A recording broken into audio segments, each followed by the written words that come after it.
muito bom, né? É um grupo variado, né? Mas grande parte é envolvida, né? Com essa questão, seja por pesquisa, seja por trabalho direto, né? Então, muito bacana. Queria agradecer, né, o convite, agradecer então a professora Carolina, né, agradecer o Bertrand e também a professora Sofia. É um prazer estar aqui com vocês, viu? E vi que vocês estão aí já, né? Quer dizer, a gente estava conversando, né, Carolina? Essa é a penúltima aula, né? Então, acho que vocês já tiveram aí uma série de, enfim, discussões ricas, né, importantes. Espero poder contribuir aqui com vocês hoje. Eu sou psicóloga, né? Sou psicóloga social, eu sou psicanalista e sou psicoterapeuta intercultural.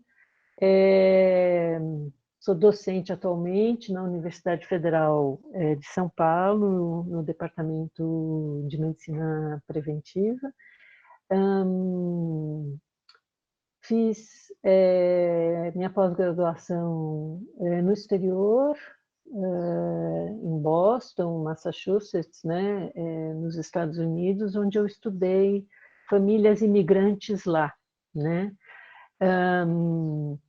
Depois, quando eu voltei para o Brasil, eu também nasci lá, aí depois vim para o Brasil, depois fui para de novo, era criança, então tive a experiência de ser uma criança, né, imigrante na escola, depois voltamos para cá e depois eu volto para lá e trabalho no sistema bilíngue escolar lá, e depois faço mestrado, doutorado, depois volto para o Brasil e aí eu estudo a questão do retorno, né, que é uma outra categoria aí de imigração, e é através de um projeto, de um PRODOC, eu montei um serviço de atendimento e orientação intercultural, né, para imigrantes, emigrantes, pessoas que iam para fora e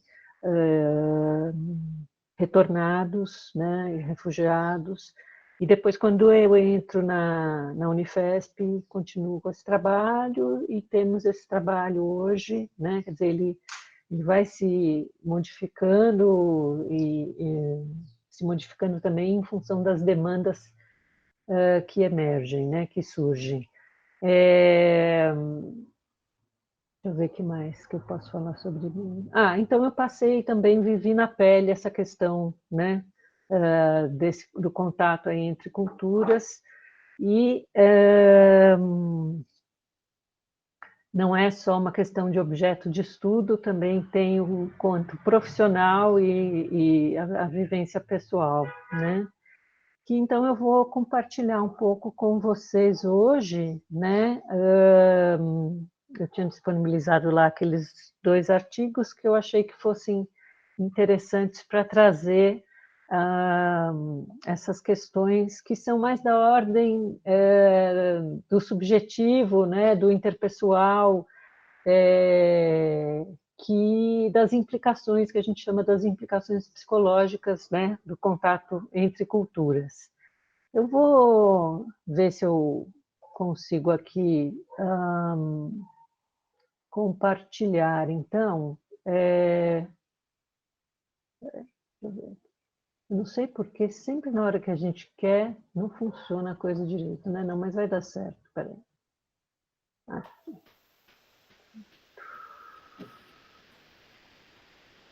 Pronto, funciona. Está funcionando?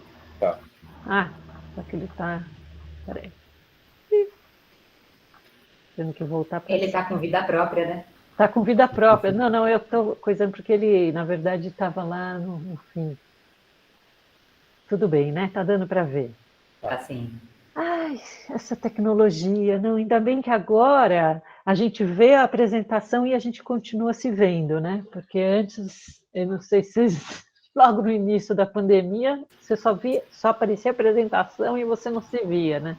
Exato. Então, eu estou vendo vocês, estou me vendo, estou vendo quase todo mundo. Então, minha gente, vou falar de imigração e saúde, mais particularmente de saúde mental, né?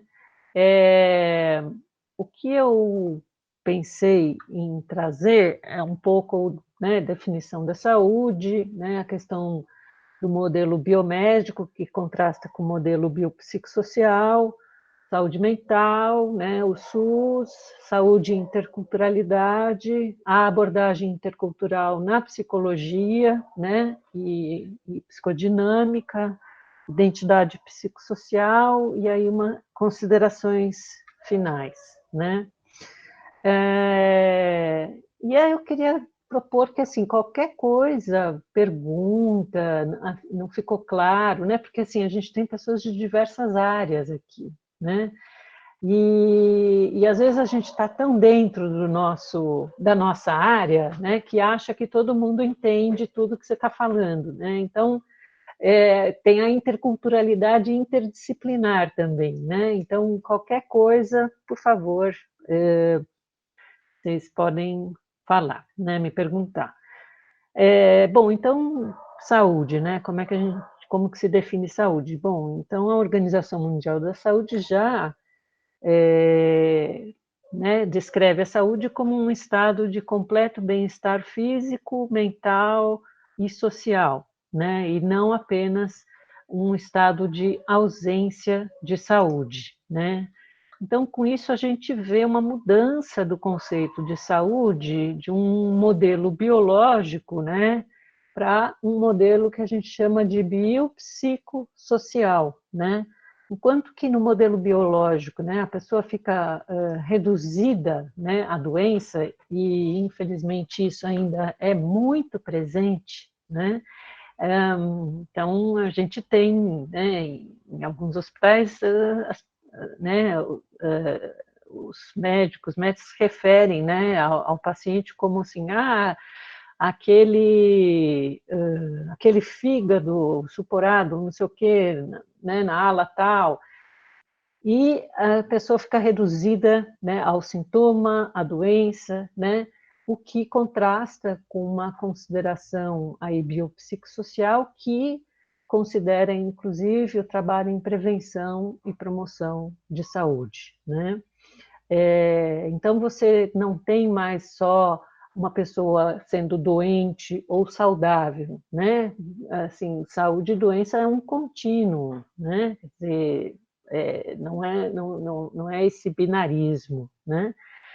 E no modelo biopsicossocial, então, você tem uma interação de vários fatores, né? Fatores genéticos, fatores biológicos, fatores psicológicos, fatores sociais, fatores culturais, né? Então, a gente tem aí, nessa concepção, a interface, né, entre o que se passa no indivíduo, né, para o indivíduo, e no social, né? Então, a gente vai falar na saúde dos determinantes sociais da saúde, né? Que estão relacionados às condições, né, em que uma pessoa vive, as condições de trabalho, né? E que influenciam na ocorrência de problemas de saúde, né? E nos fatores de risco, né, para a saúde, né? Então, é interessante a gente lembrar que em 1982 a Organização Mundial da Saúde, né, a Organização Mundial da Saúde também, né, é uma entidade que faz parte das Nações Unidas, né? Acho que todo mundo tem ouvido bastante falar, em função, inclusive, das diretrizes em relação à pandemia, né, que nós estamos vivendo, a tragédia, né, que a gente está vivendo em termos nacionais. Mas, enfim, então a Organização Mundial de Saúde vai salientar em 82 que os fatores psicossociais, né, são chave para as ações sociais e de saúde serem efetivamente preventivas e promotoras de saúde e bem-estar, né? Elas precisam estar baseadas no entendimento da cultura, da tradição, das crenças e padrões de interação familiar, né? E em termos de saúde mental, né? Então, você vê, a gente já está falando, né, quando a gente fala de um modelo biopsicossocial, né, a gente está dizendo que o que se passa aqui, né, tem a ver com o que se passa no entorno, né, tem a ver com as relações que se estabelecem, né. E a definição de saúde mental, né, também pela OMS, é colocada como um estado de bem-estar em que o indivíduo realiza seu próprio potencial, pode lidar com o estresse normal da vida, pode trabalhar de forma produtiva e frutífera e é capaz de dar uma contribuição para a sua comunidade, né? Então, de novo, vem contrastar, né, com uma definição, né, de mera ausência de transtorno, né, sendo intimamente, né, intrinsecamente vinculado ao contexto social e cultural e então, portanto, psicossocial, né? Então, a gente trabalha dentro de uma abordagem, né, que é psicossocial, né? Ou seja, você denota a interconexão entre os processos psicológicos e sociais, né, que interagem e se influenciam continuamente, né? E no Brasil, com a Constituição Federal de 88, né, e o Sistema Único de Saúde, institui-se a universalidade, equidade e integralidade, né, no atendimento à saúde para todos os residentes no país, ou seja, para todos os brasileiros e todos os imigrantes, né? Então, toda pessoa que aqui está, né, ela tem o direito, né, ao acesso à saúde, né? Essa universalidade, então, ela garante que todos possam alcançar uma ação ou um serviço de saúde que necessitem sem qualquer barreira de acessibilidade, seja legal, econômica, física ou cultural, né? Então, isso é um princípio, né, do nosso sistema único de saúde, né? E aí, quando a gente pensa em saúde e interculturalidade, né, é importante, né, e acho que nas outras aulas vocês viram isso, né, assim, quando a gente pensa em saúde, né, toda a concepção de saúde, ela é culturalmente engendrada, né, quer dizer, então, o que nós consideramos saúde, né, o que você considera saúde, o que, enfim, o outro considera saúde, tem a ver, né, com a sua formação cultural, né?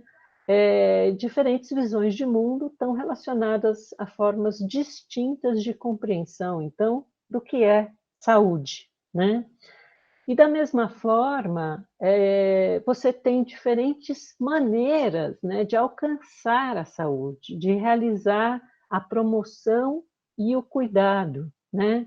Assim como buscar, né, diferentes formas de buscar a cura para o que se considera padecimento, né? E o contato intercultural em si constitui um fenômeno diretamente relacionado à saúde, né? Então é isso que eu quero hoje apontar um pouco aqui, né?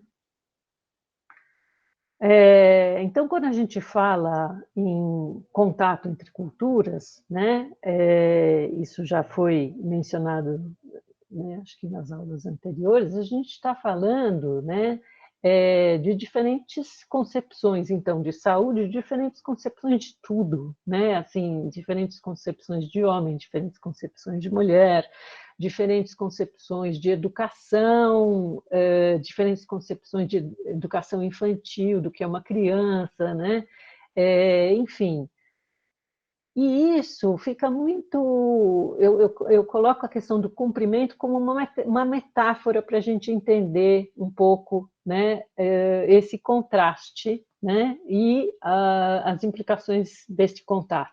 Né? Então, por exemplo, aqui você tem, né, uma japonesa cumprimentando uma pessoa, creio que ele é um norte-americano, né? Eles inverteram, né? Ele está fazendo reverência, né? E ela está colocando a mão para cumprimentar.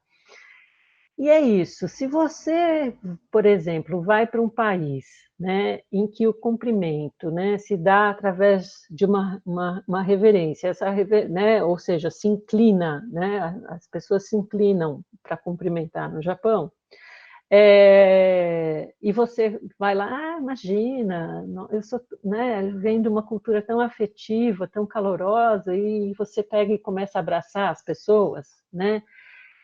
Num país onde a proximidade física, né, ela não se dá como nós aqui, né, a gente, em termos de proximidade física, né, a gente se encosta, a gente se toca, né, a gente se beija, a gente se abraça, sem ser na pandemia, né?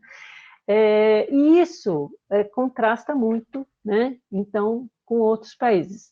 Então, hipoteticamente, se você vai num outro país que tem um outro modo, né, de cumprimento, e você fala assim, não, eu vou continuar cumprimentando da forma como eu sempre cumprimentei, porque, afinal de contas, eu sou assim, né, eu sou muito afetiva, eu sou calorosa. Isso vai provocar, né, desde um incômodo, né, né, um desentendimento, não, né, a pessoa vai se afastar.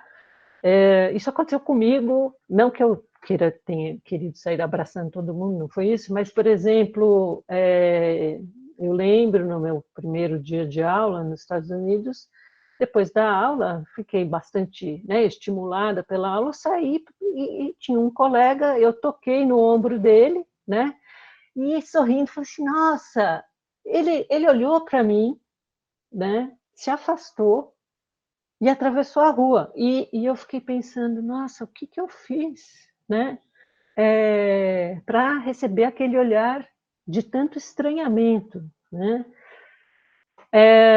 Só depois que eu fui entendendo, né, essa questão da proximidade física, né? Eu podia ter sido vista como uma assediadora, né, ou uma pessoa grudenta, né? Enfim, isso eu estou trazendo, quer dizer, esse breve exemplo, né, para mostrar que o contato entre culturas não é algo trivial, né? Ou às vezes não é algo, né? Está indo para fora, glamourizado, né? O contato com culturas não é fácil, dá muito trabalho, né? Então, nesses encontros, né, e desencontros culturais, é toda a articulação de sentido da vida, né, que é posta em xeque, que leva a complexos processos de manutenção, de rejeição e de negociação, né, relativos a valores, a relações familiares, né, então, concepções de família variam de cultura para cultura, né? Então, lembrando, fazendo essa comparação à cultura estadunidense e a brasileira, por exemplo, né? Lá, um casal, enfim, tem filhos, né? E isso significa maior separação em relação à família de origem, enquanto que aqui, né, um casal tem filhos e as pessoas falam, a família está crescendo, né? Não, né? O casal tem filhos e isso significa, assim, as famílias vão se ver 2 vezes por ano, no Thanksgiving e no Natal. E olhe lá, né? Então, são concepções distintas de relações, né? E das próprias instituições, da instituição familiar, né? da identidade pessoal e grupal, educação dos filhos, hábitos alimentares, né? As questões dos hábitos alimentares, por exemplo, lá, né, o almoço não tem o mesmo valor que tem aqui, né? Come-se, eu podia estar falando aqui na hora do almoço, comendo um sanduíche ao mesmo tempo, em cima do computador, normal, né? À noite, janta-se às 6 horas da tarde, né? Eu lembro quando eu voltei e as pessoas falam, vem jantar 8 horas, 9 horas, eu falo assim, nossa, que absurdo, que tarde, né? Porque eu já havia me aculturado, né? Eu vou falar disso. Bom, hábitos alimentares, enfim, toda a realidade humana. E aí a psicologia intercultural, que é uma área ainda pouco conhecida, né, em diálogo com a antropologia, tem resumido numa palavra o conjunto desses processos, que é a aculturação. Aí os meus colegas antropólogos, cientistas sociais, muitas vezes vão ficar, como que usa esse termo? Esse termo é equivalente à, né, assimilação, ou seja, algo linear. Você vai para uma outra cultura, você então adota esta cultura necessariamente, né? Esta cultura lhe é imposta. Não. Nesta área, nós, aliás, o termo originariamente, né, é muito mais amplo. Então, na abordagem intercultural, em psicologia, né, propõe-se uma visão ampla, dinâmica e flexível dos fenômenos psicossociais, né, e entende-se o desenvolvimento humano e as suas manifestações como decorrentes da relação dialética, né, entre o sujeito e os contextos culturais e sociopolíticos em que ele vive. É uma área, né, que surge nos anos 60, né, e que apresenta, né, esse questionamento, um crescente questionamento das formulações etnocêntricas da produção do conhecimento em psicologia, né, com a consciência de que grande parte dos estudos na psicologia baseavam-se em grupos ou amostras de pessoas da América do Norte ou da Europa, e generalizados, né, para todos os seres humanos, não representando a diversidade, né, da população mundial. Por que é importante a gente falar disso? Né? Porque quando a gente, né, estuda na graduação, a gente estuda muitas teorias de personalidade, e essas teorias, né, elas são ou norte-americanas ou são europeias, né? E entende-se, né, como se elas fossem universais, né? Como se todas as pessoas funcionassem desta forma, né? Quando isso é uma visão extremamente etnocêntrica, né? É uma imposição. Então, nesse sentido, quando a gente trabalha as implicações psicológicas aqui do contato entre culturas, quer dizer, a gente tem que ficar muito atento a isso, né? No sentido de não entender o outro conforme padrões aí que nos foram impostos, inclusive, né? De compreensão. Então, né? Só clareando aí. E a questão do etnocentrismo, acho que vocês já viram, né? Mas é importante a gente sempre salientar, né? Que isso é muito concreto, assim como o contato entre culturas, né? Cultura não é uma coisa abstrata, é algo muito concreto, né? Quando a gente mostra a questão do cumprimento e né, do estranhamento que isso gera, né? E o etnocentrismo, né, só lembrando, é a tendência do pensamento a considerar as categorias, normas e valores da própria sociedade e cultura como parâmetro aplicável a todas as demais. E só quando a gente sai, né, da nossa cultura que a gente está acostumado e vai para uma outra sociedade de uma outra cultura, é que a gente se dá conta, disso, né? Porque enquanto você está vivendo na sociedade, você acha, né? Ah, não, mas a gente assiste televisão de várias outras culturas, então a gente sabe a respeito, né? Uma coisa é você ler, uma coisa é você assistir, né? Outra coisa é você estar inserido num outro ambiente em que todas as pessoas, né, elas compartilham de códigos comuns que são diferentes do seu, né? Isso faz toda a diferença. Agora, então, a questão do etnocentrismo, né? Acho que essa figurinha ela ilustra bem, né? Quer dizer, essa certa arrogância em relação ao que não é considerado padrão, né? Ao que não está conforme o que eu acredito que seja o natural, né? Que seja o comum, né? Então, ela é uma postura que tende a considerar o outro como estranho e inferior, né? Pautada muitas vezes numa ideia evolucionista, de crença em culturas primitivas e outras mais civilizadas, né? É uma ideia obsoleta, mas que ainda a gente vê muito presente, né? De forma direta ou sutil em muitas instituições. É muito comum isso, né? Nas ações, né? No trabalho profissional, né? Porque quando, né, você entra em contato com outras formas de ser, de estar no mundo, né? Quer dizer, isso pode ser uma ameaça a quem eu sou, a quem somos nós, né? Então, de repente, de que forma que eu lido? Não, você tem que ser que nem eu, né? Então, assim, a questão das mais civilizadas, né? É muito comum as pessoas falarem assim: nossa, eu não estou indo para a Europa porque eu estou precisando né, viver a civilização,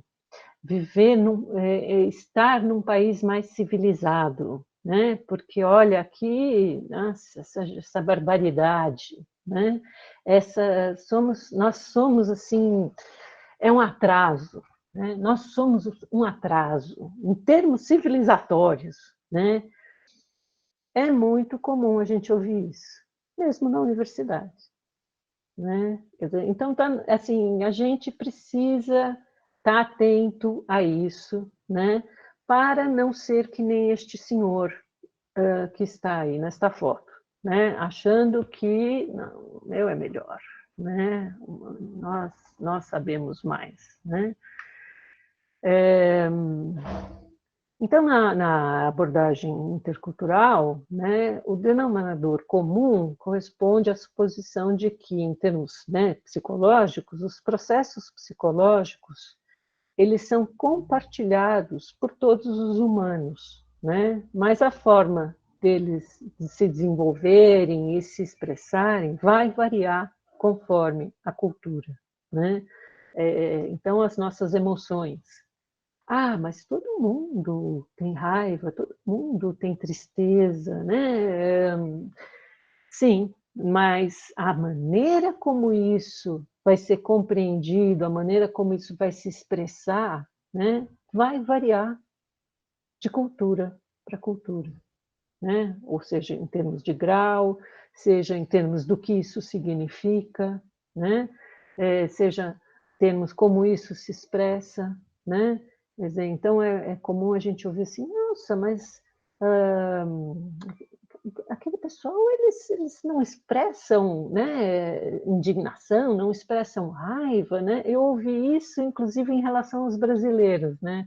É muito interessante. Eu lembro nos Estados Unidos os portugueses falando isso em relação aos brasileiros, né?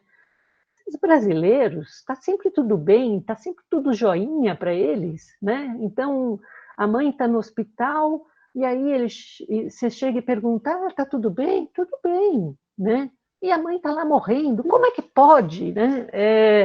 Então, é interessante isso, né? Porque, veja,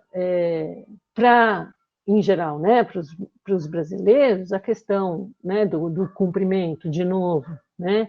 Quer dizer, você cumprimenta, né? Tem a questão de ser um encontro agradável, você não vai colocar questões, né, que possam gerar algum conflito ali, né, neste encontro. Coisa que o português, por exemplo, né, ele está com a mãe no hospital, ele não vai te cumprimentar, né? Muitas vezes, tá certo?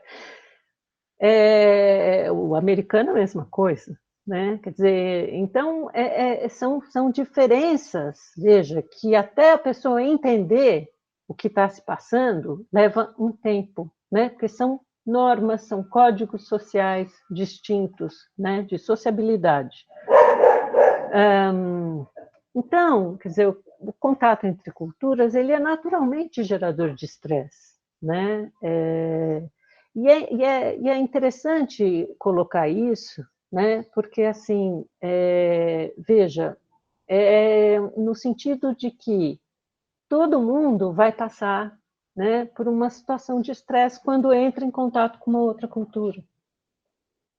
É natural, é assim, é comum, né? E o estresse, o que é o estresse? Né? É quando o nosso organismo responde alterando o equilíbrio aí de substâncias bioquímicas, né, como a cortisona, a serotonina, a adrenalina, né, causando desde uma enxaqueca até doenças mais graves, como um câncer, enfim. Né? Então, problemas interpessoais, psicossomáticos e somáticos são uma consequência natural da mudança. O que eu estou querendo colocar aqui? Estou querendo colocar que é uma situação que dá trabalho, não é fácil, né? Assim, porque você tem que reaprender uma série de coisas, né? Então, coisas que antes eram automáticas, né? Como é que pega o ônibus? Né? Como é que, né? De que lado anda na calçada? Enfim, coisas, né, cotidianas passam a ser, né, desafios diários. Né? Ou seja, é uma carga a mais, é muita informação que tem que se processar, né, e agir, né, em cima disso. Então, nesse sentido, quer dizer, ele é naturalmente estressante. Agora, claro, vai depender de uma série de fatores, né? Vai depender de uma série de fatores, né? Ele vai poder ser maior ou menor, né?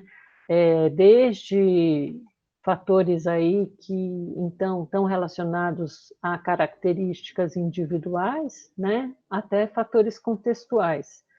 E se no modelo da psicologia intercultural ela é muito pautada, né, nos aspectos cognitivos, né, na nossa prática, nas nossas pesquisas, a gente foi vendo, né, pesquisas de intervenção psicossocial, a necessidade de incluir aspectos psicodinâmicos, né?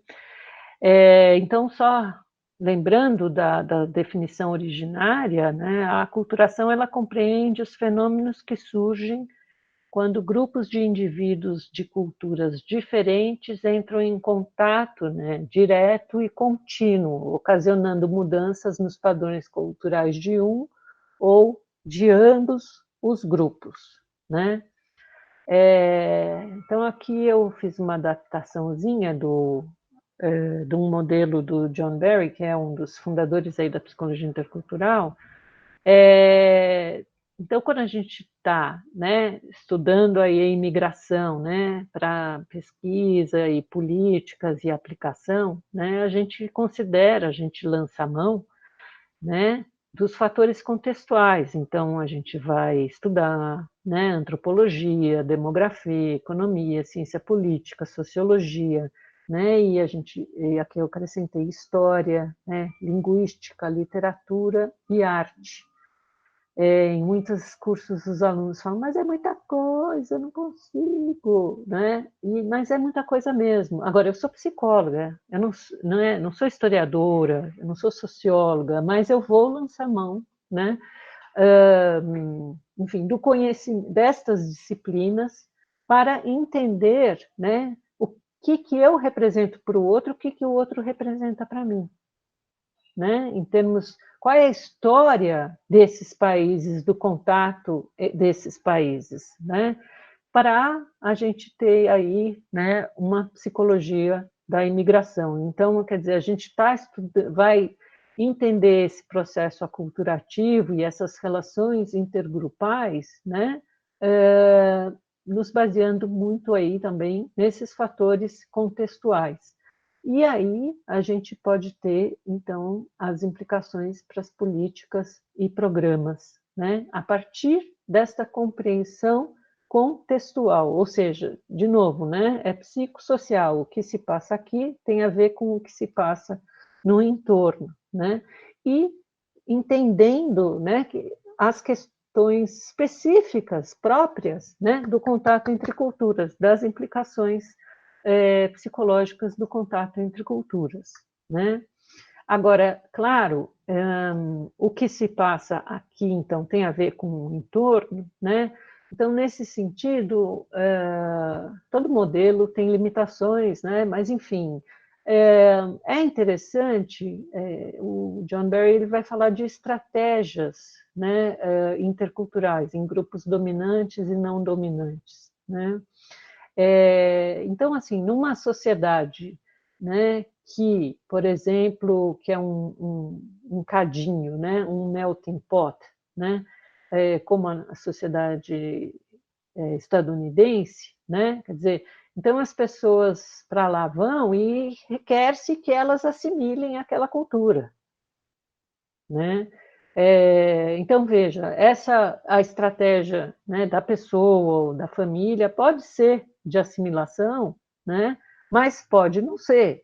Ela pode falar assim, não, eu quero ficar aqui no bairro onde só tem brasileiros, né, ou eu quero ficar aqui no bairro onde só tem mexicanos, né, não quero muito me relacionar aí com essas outras pessoas, eu acho eles estranhos, né?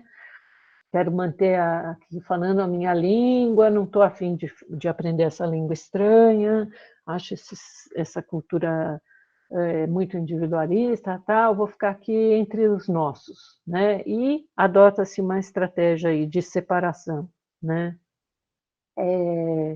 Mas isso, então, quer dizer, claro, as estratégias utilizadas de contato, né, vão depender de uma série de fatores que são não só da pessoa, como desta sociedade. Uma sociedade que é excludente, que é segregacionista, né, quer dizer, ela, de certa forma, leva as pessoas a adotarem estratégias, né, de separação, tá? Ou marginalização. Né? Na marginalização, a pessoa pode não se sentir nem pertencente à sua cultura de origem, nem à cultura mais ampla. Né? Então, isso traz também muito estresse, muito sofrimento mental. Né? Então, veja, de novo, né? Quer dizer, é isso, assim, você tem vários fatores que vão mediar, né, essa experiência aculturativa, né? Então, desde a fase, né? Então, assim, primeiro você tem um contato, depois você tem um conflito, depois você tem uma crise e depois você tem uma suposta adaptação, né? Entre aspas aí, porque às vezes não é possível, às vezes a sociedade ela é tão preconceituosa que é muito o que está acontecendo com a população haitiana, né, no Brasil, que estão indo embora. Né? Você tem muitos que estão indo embora, estão indo cruzar, né, a fronteira em direção à fronteira México, Estados Unidos, né? Antes foram para o Chile, inclusive, também se depararam com uma sociedade extremamente racista, né? Quer dizer, então, a depender, né, não é possível, porque você, nesta sociedade, você corre o risco de ser morto, e é um fato, né? Quer dizer, claro, o motivo da imigração, né, se foi econômico, se foi por intercâmbio, se foi uma imigração forçada, como na questão do refúgio, né, enfim. É claro que isso vai também ser um componente importante para a gente entender, né, como é que está sendo essa nova inserção, né? Como eu estava falando, né, a natureza dessa sociedade, né, ou, enfim, como se organiza essa sociedade, né, se ela é, ou pelo menos se diz, né, mais multicultural, essa questão, eu não vou entrar aqui, é uma discussão grande, né, ou se é uma sociedade discriminatória, né, as características do grupo também, que entra, né, nessa sociedade, né, como faixa etária, sexo, gênero, classe, raça, etnia, status jurídico, religião, se tem apoio social, se tem rede ou não, né? A distância cultural, uma cultura muito diferente, né? Se você é de uma cultura e vai para uma outra cultura que é muito diferente da sua, a começar da língua, por exemplo, né? Claro que isso, o aprendizado, né, vai ser um desafio muito maior. Então, por exemplo, se você vai morar na China, né, e você não fala mandarim, não fala cantonês, não fala nenhuma outra língua, né, ou dialeto que se fala, né, é difícil, não é fácil, né? O desafio é muito grande. E os fatores psicodinâmicos, né? As questões do seu mundo interno, né? E em psicanálise a gente vai falar das ansiedades depressivas, ansiedades paranoias ou noides ou confusionais, os mecanismos de defesa, né? Então, quando a gente fala de mundo interno, né, ele se caracteriza por um cenário interior no qual se articulam múltiplas imagens, né, os vínculos que você formou, né, onde se tenta reconstruir a realidade externa. Né, isso é uma definição do Pichon Rivière, que foi um psicanalista argentino. Né, as ansiedades, né, depressivas diante o que se deixou, né, diante das perdas, né, confusionais, né? Peraí, mas lá eu era, enfim, alegre e tal, e aqui eu não posso, né? Mas quem que eu sou, né? E paranoides, o termo é pesado, mas, enfim, tem a ver, né? No sentido de, bom, então aquela questão do cumprimento, né? De repente, se a pessoa teve, né, tem uma história familiar em que as pessoas eram mais, né, a desconfiança era um padrão, né, de interação, então essa pessoa, enfim, está levando isso nessa bagagem, né, e aí ela chega nesse novo ambiente em que as pessoas cumprimentam, às vezes não cumprimentam, ela fica, aquela pessoa, ela tem alguma coisa contra mim, né? Ela fez alguma coisa, eu devo ter, ou eu falei alguma coisa, não, ela tem alguma coisa contra mim, né? Então, isso vai... Gente, tem pergunta? Desculpa. Não, mas a gente pode esperar o debate. Eu estou anotando lá as perguntas à medida, enfim. Foi só uma pergunta, mas acho que a gente pode retomar depois no debate. Tá. A menos que seja realmente absolutamente Renato, mas acho melhor realmente esperar um pouco o momento mesmo do debate. Pode ser, gente? Conversa, pessoal, melhor. Porque eu só fiz um questionamento assim sobre a fala que a pessoa estava dizendo aí. Eu acho que no final fica melhor mesmo. Tá. Tá bom. Mas, enfim, então, né, são ansiedades aí que emergem, né, e que, enfim, você leva na bagagem, né, e faz parte, então, desse encontro, né, mas é claro, elas não só são trazidas na bagagem, mas como também tem a ver com o ambiente que você encontra, né, e os mecanismos psíquicos de defesa, né, então, por exemplo,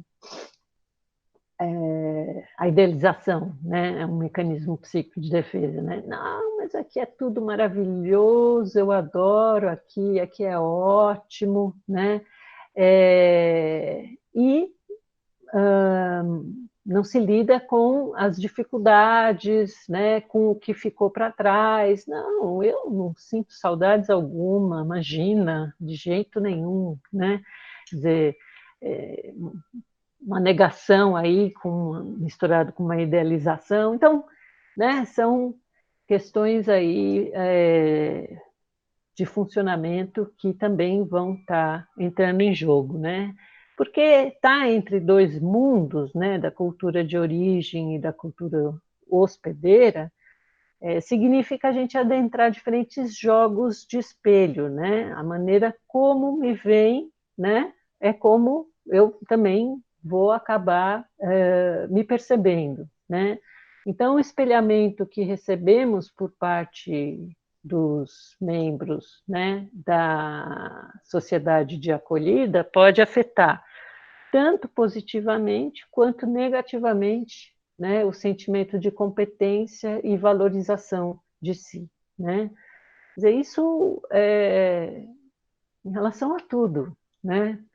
Assim como quando você nasce, a maneira como seus pais te olham, né? Quer dizer, se é de uma maneira positiva ou de uma maneira negativa, isso vai, né, influir na maneira como você se vê, na maneira como você, né, se entende, né? Na migração, então, é muito semelhante nesse sentido, né?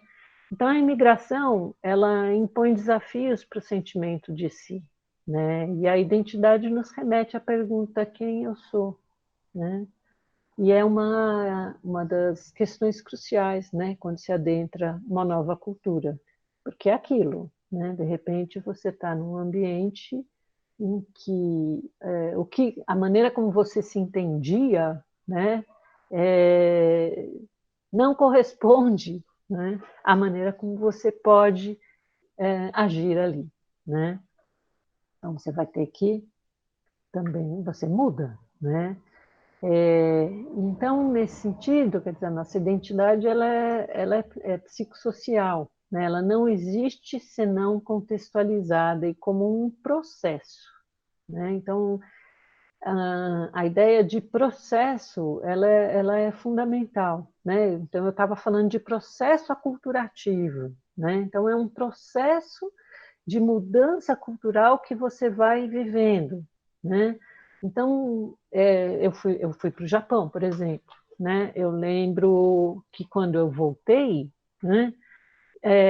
Eu estava me sentindo, aí eu percebi o quanto eu estava mais contida em termos, né, de gesticulação, né, em termos físicos eu estava falando mais baixo, né, por quê? Porque não dava para né, enfim, uso muitos gestos, eu falo alto, eu dou risada alta, né, fui chamada a atenção.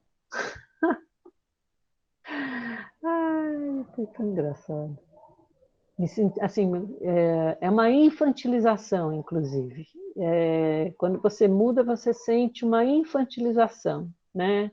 E às vezes é tratado de uma forma infantil, o que é extremamente enervante, né? Porque é uma questão, isso que a gente precisa entender, é uma questão que todo mundo vai passar, é uma questão de contato entre culturas, né? Então, às vezes, né, você, bilíngue, multilíngue, enfim, vai falar assim, porque não vem a palavra, né? Então, aí o outro olha e fala assim, não sabe, né? Não é que não sabe.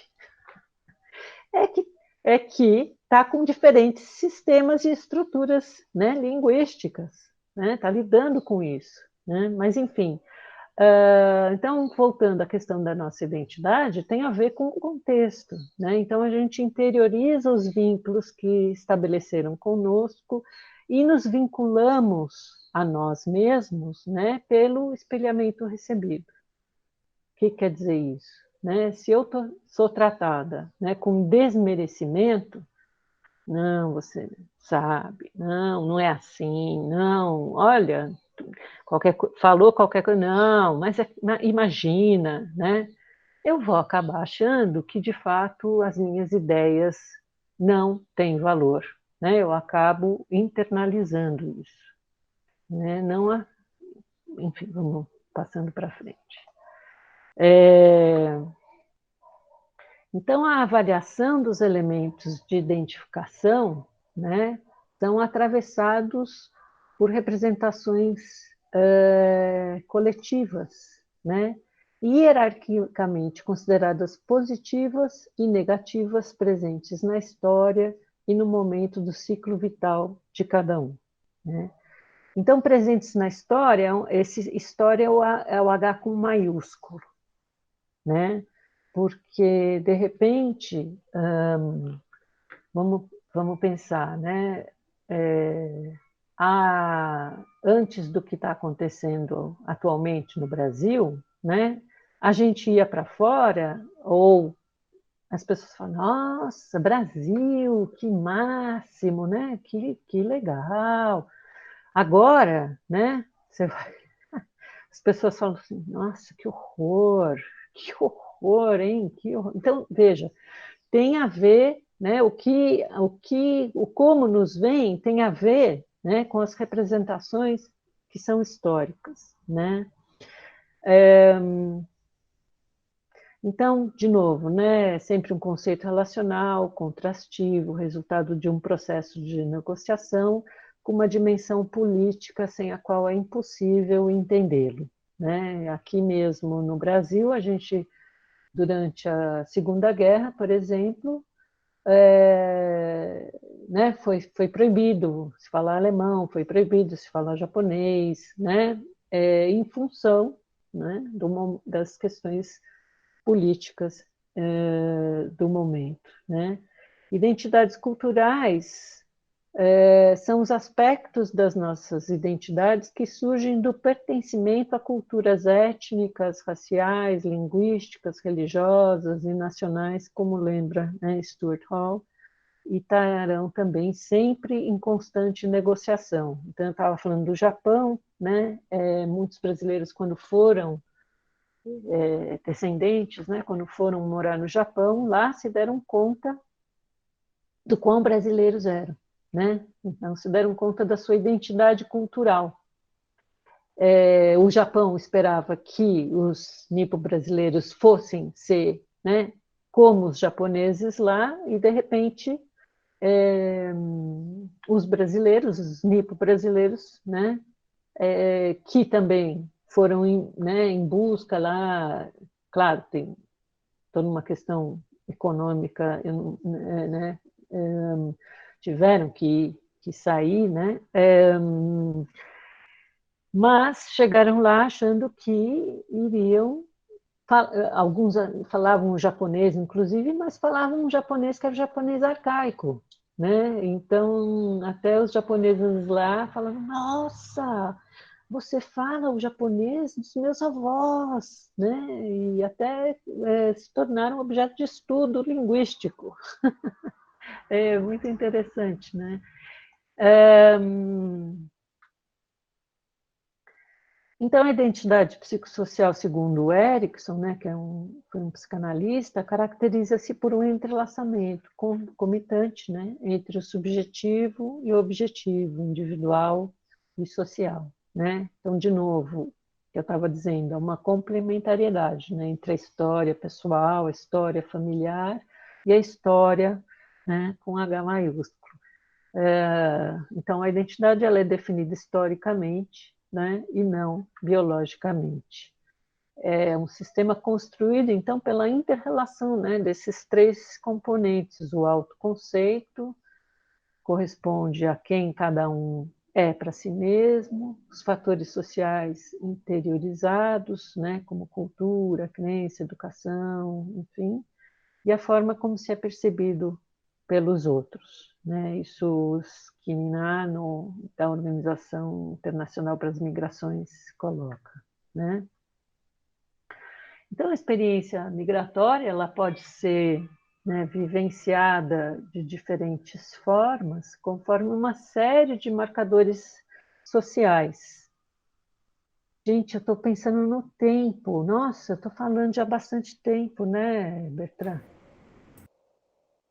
Fica à vontade, Silvia. Às vezes a gente vai até às 4 conversando, escutando o professor, e daí discute na segunda metade. Tá, acho que está terminando aqui, não, porque senão... Ainda é 3h30, tá cedo, tá tranquilo. Bom, então a experiência migratória ela vai ser vivenciada de diferentes formas, né, conforme uma série de marcadores sociais, classe, gênero, raça, etnia, nacionalidade, como mostram os estudos interseccionais, né, acho que vocês viram um pouco disso também, e também conforme a faixa etária, né, que é também um outro fator importante.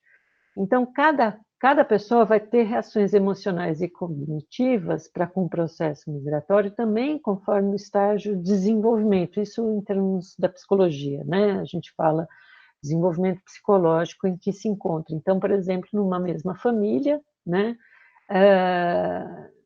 A experiência ela é muito diferente, né, para os adultos do que, por exemplo, para as crianças, né? Então, isso é um olhar que a gente precisa estar atento, né? Então, os desafios próprios de cada estágio, né, vão ser acirrados pela experiência migratória. Então, um adolescente, por exemplo, né, que deixa, muitas vezes, o seu grupo, né, no país de origem, e vai para um outro país e não vai por escolha própria, né, pode ser muito conflitivo isso, né? E de repente, a depender, né, do seu fenótipo, quer dizer, numa sociedade preconceituosa, né, tem esse espelhamento, né, negativo. É muito difícil, muito duro, né? Já com todas as mudanças, né, hormonais, biológicas, é muito desafio, né? Então, é necessário a gente estar atento, né, sempre também, à imposição de concepções de nosologia psicopatológica utilizada em países ocidentais ou ocidentalizados, lembrando que isso também são construções sociais, né? Isso eu estou falando aqui em função do risco e do perigo que é a patologização do imigrante, né? E a gente tem visto isso muito, infelizmente. Falando das crianças, né? Então, muitas crianças são referenciadas aos centros de atendimento psicossocial, como sendo autistas, como tendo transtornos, né, de déficit de atenção, por uma falta de compreensão do momento que elas estão passando, né? Quer dizer, de todos os desafios pelo qual a família está passando na imigração, né? Então, por exemplo, tem muitos casos em São Paulo de crianças de famílias bolivianas ou peruanas que trabalham em oficinas de costura, né? Isso acontece bastante aqui. As crianças, desde bebê, muitas vezes já estão junto com a mãe, enfim, na oficina de costura. Essa mãe não tem tempo, né? Ela tem que costurar e fica muitas vezes 12 horas, 14 horas, né? Então, a interação ela é muito pouca, quer dizer, então, veja, deixa de se considerar, né, esse contexto, né? Outras vezes, crianças que no aprender uma segunda língua, né, e isso é comum, tem crianças que né, levam mais tempo, elas estão entendendo a estrutura desta outra língua, mas elas têm uma exigência interna, né, então elas vão passar a falar essa língua quando elas se sentirem mais confiantes de terem já se apropriado dessa outra língua. E aí são vistas, não, ela é autista, né? Então, uma série de questões aqui de falta de compreensão e de conhecimento, né, desses fatores intervenientes ou próprios, né, desse processo. E aí, nesse sentido também, um outro alerta, né, que o Lozzi, que é um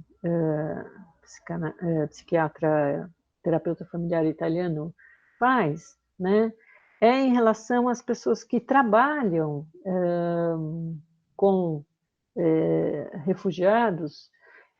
Ele faz uma crítica, né, correntes às quais interessa somente a vulnerabilidade de pessoas que ficam reduzidas a vítimas, né? Então, ele vai falar desse triângulo vítima, salvador, agressor, que tende a se formar apesar da diversidade de realidades e culturas, né? Então, aqui no caso, quer dizer, de certa forma, não é uma patologização, mas é uma estigmatização, né? O outro ele é visto como um coitadinho, e a pessoa que faz o trabalho, né, seja num organismo, uma organização humanitária internacional, enfim, ela se vê, ou um profissional, em qualquer área, né, se vê como salvador. Não, eu vim aqui ajudar essas pessoas, né, e eu vou salvá-las. Então, lembra lá dos mecanismos psíquicos de defesa, né? Quer dizer, o quanto eu me vejo como, puxa, o suprassumo, né? Quanto eu estou numa situação tão melhor que esta pessoa, que é uma vítima, um coitadinho, né? E eu vou ajudá-lo. E qual é o problema? O problema, né, é que esta outra pessoa é uma pessoa, e você também, né? E o outro tem história, e você também, né? Mas com esta configuração, né, estes papéis, quer dizer, anula-se o outro, né? O outro fica sem história, sem protagonismo, enfim. Então, foi, né, muito junto a organizações humanitárias, ele viu isso junto a técnicos socorristas, né, provenientes de países do norte global, frequentemente sem conhecimento dos contextos geopolíticos, que adotam uma visão linear, universalista e inconscientemente etnocêntrica, né, no seu fazer profissional, né? Então, a lógica e o sistema nosológico psiquiátrico, né? Então, as próprias categorias, né, substituem as concepções das populações originárias, né? Quer dizer, então, a pessoa já vai lá e fala assim, não, esse daqui, coitado, é um deprimido, está deprimido, né? Acabou de viver ali uma catástrofe, né? Claro que a pessoa está triste, né? É diferente de depressão, tá certo? Mas muitas vezes as pessoas já vão categorizando, né? E é um perigo isso. E a questão do salvador é muito comum, né? Eu vejo isso com muitos profissionais. Então é algo que a gente precisa ficar também atento, né? E aí, já indo para as considerações finais, né? Na área da saúde, é muito bom a gente lembrar, né, que os estudos indicam a importância do sistema, do nosso Sistema Único de Saúde, o SUS, né, e da estratégia Saúde da Família, que no nível da atenção primária introduziu a contratação de imigrantes como agentes comunitários de saúde, que além de visita, né, à família, também acessam o ambiente de trabalho do imigrante, né? Então, por exemplo, aquele caso que eu comentei, né, o caso das famílias bolivianas.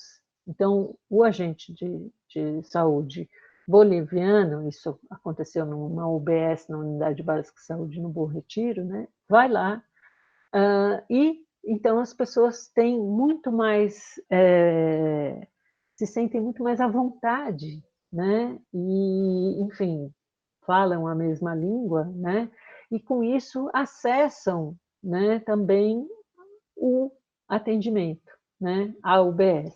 Né? Então, essa é uma experiência importante, né, e que, em termos de acolhimento, né, que é algo que a gente, então, vê como necessário para todo mundo que trabalha, né, com essa população, e que no âmbito da saúde o acolhimento é entendido como uma tecnologia leve de cuidado, né, voltado para as relações, uma tecnologia do encontro. Então, é muito interessante a gente ter em mente, né, o profissional que trabalha com essa população, que, em geral, o imigrante, o refugiado, né, ele não se dá conta do estresse que ele está vivendo em função da mudança, né, para uma outra sociedade, cultura.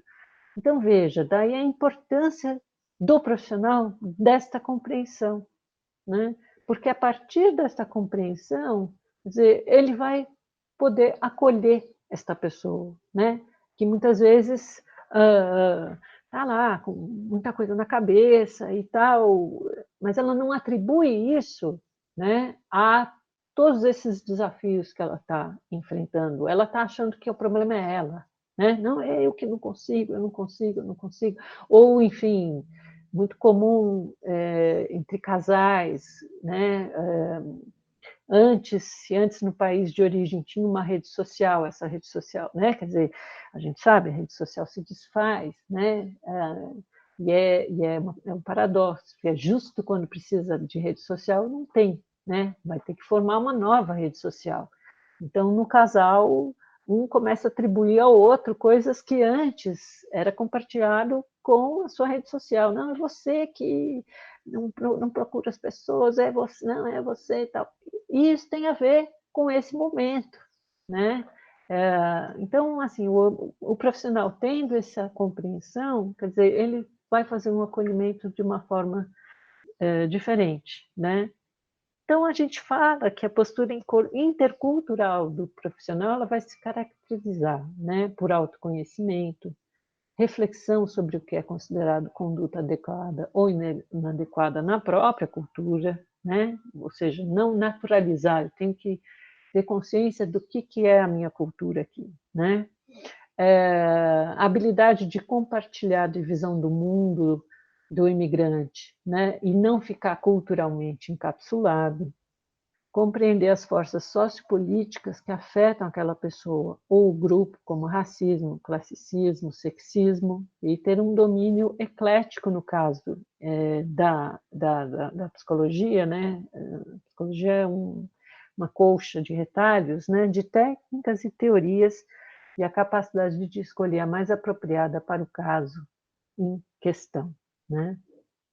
Então, sejamos, portanto, cautelosos a fim de não patologizar, estereotipar ou exotizar o outro, né? Ah, nossa, tão diferente, tão lindo, nossa, como, né? Exotização é uma forma de preconceito, né?